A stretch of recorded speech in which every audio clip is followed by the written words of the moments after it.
I am 65 years old and have become estranged from my 36-year-old daughter. I confess I take full responsibility for this. My ex-wife, who has narcissistic traits, instilled in me the idea that the problems were related to our daughter. Only now have I realized that the real problem has always been her, not our daughter. Blindly believing my ex-spouse, I tried to maintain a relationship with her, which led to conflicts with our daughter. One day, I decided to take the drastic step of breaking these toxic ties.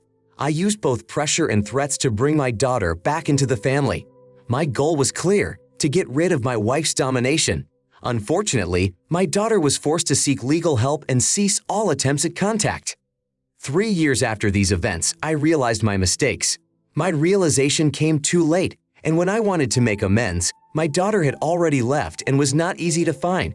I enlisted the services of a private investigator who found her in a neighboring state just 3 hours away from me. I want to approach the issue of rebuilding the relationship as tactfully as possible. I plan to leave her a message through the concierge at her house. In this message, I will indicate that I am divorced from her mother and would like to meet to talk. My contact information will be attached to the letter. I realized that many years ago she asked to be left alone, but I am hoping for an opportunity to correct the past and be a part of her life again. Oh, how can you be so inconsiderate? Do you really think hiring a private investigator to track your daughter is appropriate? It's a clear violation of her privacy. It shows that you don't respect her desire to remain private. There's a good reason why she chose to cut off contact. You hired a detective to invade her privacy. This just confirms that you are not willing to take responsibility for your actions. It's an absolute invasion of her space. You might be better off discussing this situation with a therapist rather than trying to figure out the nuances on your own. You have to learn to crawl first before you can walk, and you don't even realize that blaming everything on your ex-wife is not understanding the basics of responsibility, let alone more complex things. You admit your mistakes, yet you still blame your ex-wife for them. It seems you had a difficult relationship with her, and now that you are divorced, you can't stand her. I hope your daughter is doing well. You blamed her for years and then stalked her until she had to send you a cease contact order. Now you think leaving her a note at the concierge will make things better. That's a terrible move. If you want to make amends, respect her boundaries. Leave her alone and maybe consider therapy instead of dragging her into your drama. I mean, there are no boundaries after a no-contact order. It's not just the narcissistic ex-wife's fault. Call it stalking if you want, but she's made it clear she doesn't want you to contact her or know where she is. You're scaring her, and under no circumstances should you try to contact your poor daughter. I have a different opinion. If you sincerely want to correct your mistakes, it is important to start with yourself.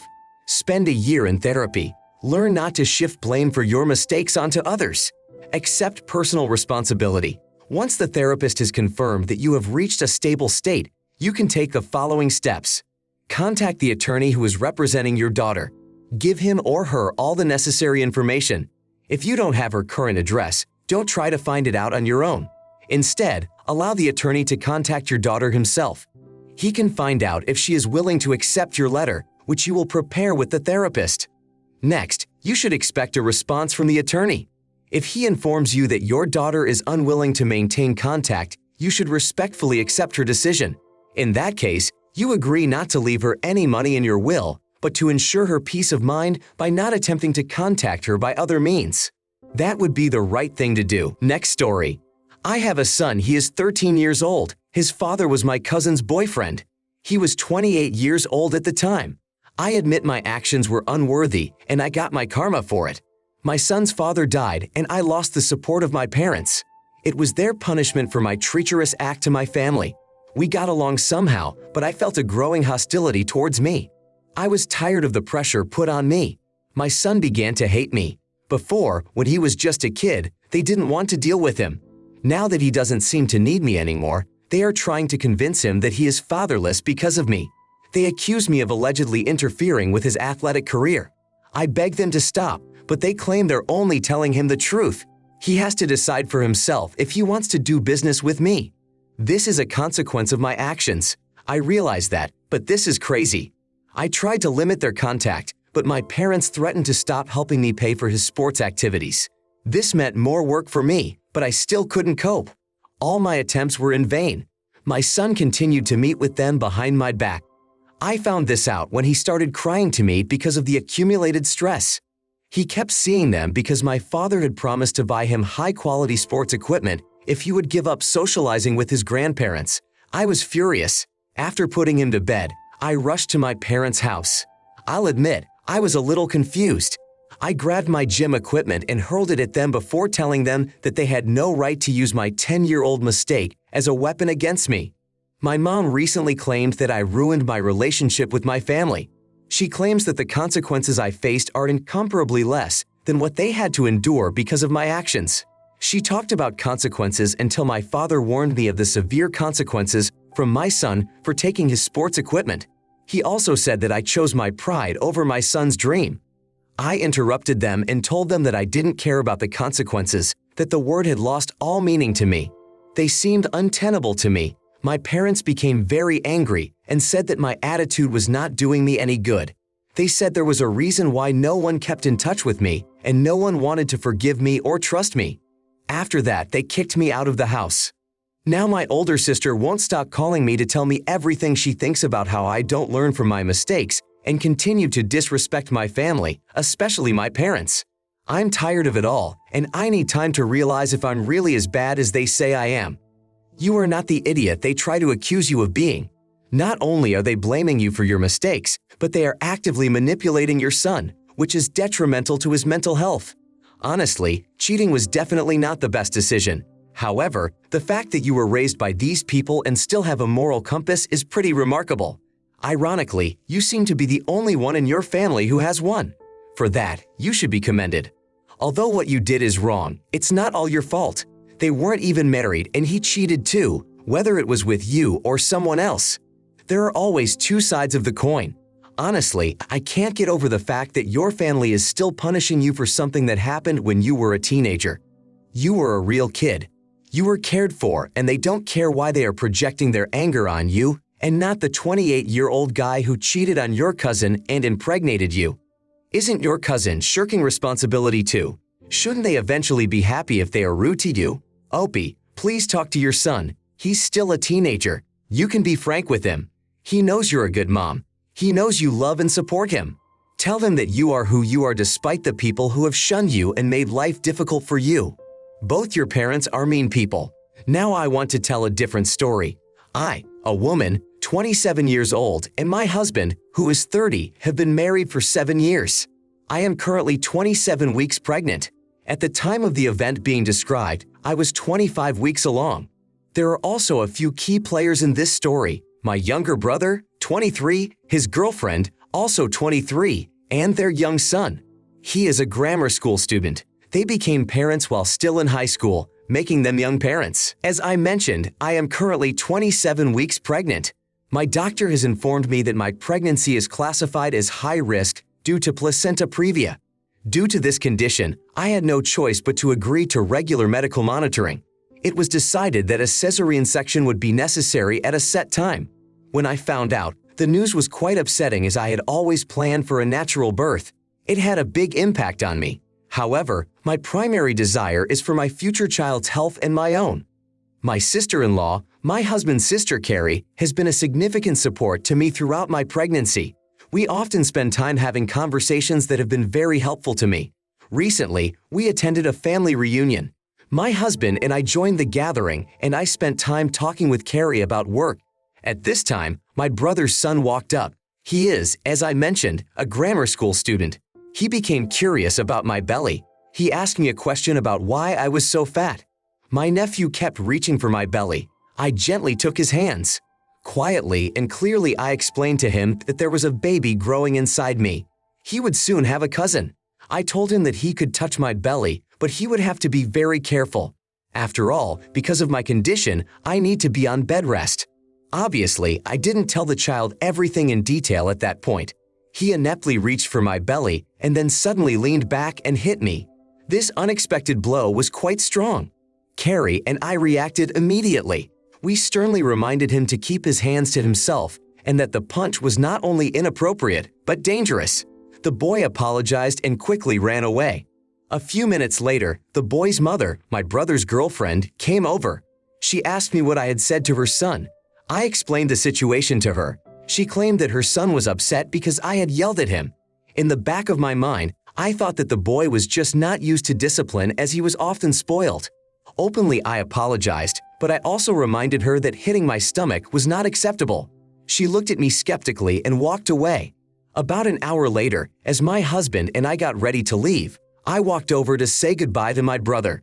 As soon as I got close, the boy punched me in the stomach again. The pain made me bend in half. My husband instantly intervened, scolding the boy and checking if I was okay. The situation escalated when my brother's friend got into an argument, claiming that we were being too strict with her son. My husband responded loudly, emphasizing the boy's disobedience. This sparked a serious argument between my brother and my husband in front of most of the family. Now some relatives are angry with my brother's girlfriend, others are angry with me. I realized that my husband could have handled the situation better, but the boy's behavior was really unacceptable. It was absolutely not your fault. Lucky no one reacted instinctively to the kid's behavior, especially after he hit you twice. He's obviously still young and learning, but his behavior is unacceptable. Seriously, someone needs to teach this boy the importance of keeping his hands to himself if he doesn't know how to be careful. It's a really troubling sign that a little boy is not being gentle. It would be horrible to see him treating animals if his behavior is so aggressive. I think the parents need to step in right away and correct his behavior. What the hell is going on with these people? The fact that the nephew repeated his actions twice is extremely disturbing. It shows that the child is very resentful. No one should hit pregnant women. It is absolutely unacceptable. No wonder he is in trouble at school if he is hitting his classmates. I hope your brother takes steps to correct his son's behavior before an outsider does. Your pregnancy is classified as high risk, so your husband's intervention was not only justified, but necessary for your safety. You are not to blame for what happened. My next story. I am 33 years old and my girlfriend is 28. We have been together for almost 4 years now, but we only started our life together a little over a year ago. Before that, we had a long-distance relationship. I often sent her flowers for special occasions or just because I wanted to make her feel good. I spared no expense for a dozen roses. She always thanked me and said the flowers reminded her of me and made her smile. It's worth noting that she never gave me flowers, but it didn't make me feel bad as I considered it more of a feminine gesture. To be honest, I don't feel much enthusiasm for flowers myself. Now that we live together, I have stopped giving her flowers. It didn't even occur to me to do so since I'm always around, in the same apartment, so she apparently doesn't need such a reminder of my presence. Shortly before Christmas, she bought a Christmas flower arrangement that I thought she had thrown away in early January. In its place was another vase of flowers, which I didn't bother to ask about since she is a teacher at a private school and was busy over Christmas break. I assumed she was just bored, but she subsequently changed the flowers to a new dozen roses. When I asked about the roses, she said she loved flowers, and since I don't buy them anymore, she decided to get some for herself. I didn't comment at the time, but it got me thinking. It seems that her buying roses was some sort of passive-aggressive gesture to emphasize that she appreciated the actions I used to do for her. Now, every time I walk into the kitchen, I see those roses and wonder if she thinks I'm inconsiderate. Stop thinking of yourself as the bad guy just because she buys her own flowers now. If your girlfriend doesn't voice any displeasure, then you shouldn't bother. Let her make herself feel good, because not everything in life is up to you. If you feel guilty because she stopped getting flowers from you, maybe you should change something in your behavior. Don't convince yourself that her actions are a display of passive aggression. She just wants to enjoy life, and if she needs flowers to do that, why not? I remember my ex resenting me when I started buying myself flowers. He said he felt guilty for stopping giving them to me after we moved in together. When we started dating, he gave me flowers a few times, but then it stopped. One time my sister sent me flowers for my birthday, and my ex even threw them away, freaking out asking who sent them to me. That really hurt my feelings. I realized that I love having flowers, so I started buying them myself sometimes, which also made him angry. He claimed I was making him feel like a bad person, but the solution was so obvious. Just signs of attention that make her feel loved and appreciated. And it can be more than just flowers. It can be just spending time together, like watching movies. And remember, you should never stop wooing your partner, because a relationship is a constant work of both. A story that really surprised me. I am facing a bit of a family problem. My son, who recently came of age, won $1,500 at an internet casino. It started after he watched some broadcasts about gambling. He wanted to try his luck. In order to participate, he had to prove that he was over 18 years old. But more significant to me was his passion for gambling itself. After learning of his success, I received a congratulatory letter addressed to him, which he did not show me. Then I decided to act like a parent. I confiscated his winnings. My goal was not to punish him for lying about his age. I wanted to emphasize the risks and possible addiction of gambling. I felt that this could be the beginning of a dangerous path for a teenager, especially considering how easy it was for him to win this time. My wife thinks I went overboard. She would have preferred that we just talk to him about responsibility instead of taking the money away. She mentioned that he had already stopped gambling and self-excluded. Nevertheless, my son remained resentful because he believes he won the money fairly despite the age issue. I began to question my decision. You're not an idiot. Give him back his winnings when he officially reaches the legal age of majority. Someone helped me realize this. It might be worth clarifying if this violates the law. Either way, it's important to be reminded of the consequences of breaking the rules. You're doing a good job as a father. I don't think teaching children that it's okay to take things away from them is the right thing to do. I wonder what makes you think you can do that. You're certainly not an idiot, but don't be surprised if your son stops sharing his thoughts and feelings with you. I wouldn't be surprised if it ruins your relationship with your kids. While gambling is unacceptable, I don't think it's an excuse for such actions.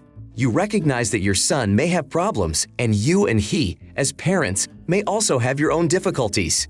That money may be confiscated, so you can keep it with you until you figure it out. But remember, it's not your money.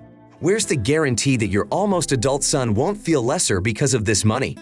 In 365 days, he'll be an adult. He'll be able to move out, gamble in a few days, and never listen to your words again if he wants to. Stop treating him like a child. Talk to him, negotiate, stop, and listen. Validate his feelings or you could lose him.